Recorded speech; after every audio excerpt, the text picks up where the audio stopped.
দূর করে দেয় তাহলে সে এইরকম সওয়াবের অধিকারী হবে।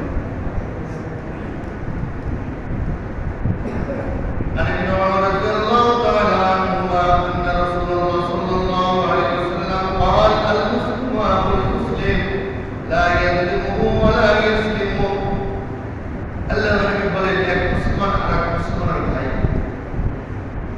লা ইয়াজলিমু ভাই ভাইয়ের উপর কোনো জুলুম করবে না, ভাই ভাইয়ের উপর কি করবে না, ওয়ালা ইয়াসলিমু ভাই ভাইয়ের সহযোগিতা ত্যাগ করবে না।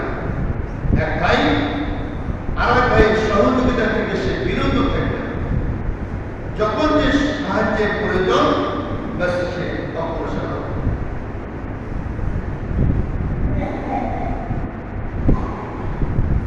ومن كان في حاجة أخيه كان الله في حاجته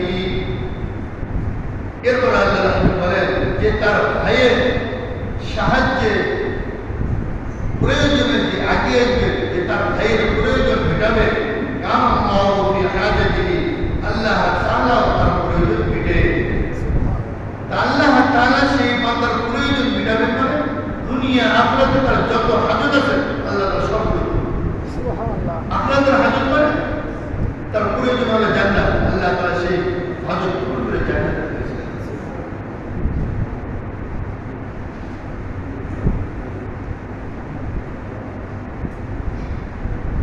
ومن فرج عن مسلم كربة فرج الله عنه كربة من كربات يوم القيامة من فرج عن مسلم كربة যে ব্যক্তি মুসলমান থেকে কোনো পেরেশানি দূর করবে, কোনো কষ্ট দূর করবে, কোনো মুসিবত দূর করে দিবে, কোনো সমস্যা দূর করবে, ফাররাজাল্লাহু আনহু কুরবাতান মিন কুরবাতি ইয়াউমাল কিয়ামা আল্লাহ তাআলা কাল কিয়ামতের দিন তার যত পেরেশানি আছে সমস্ত পেরেশানিকে দূর করে দিবে।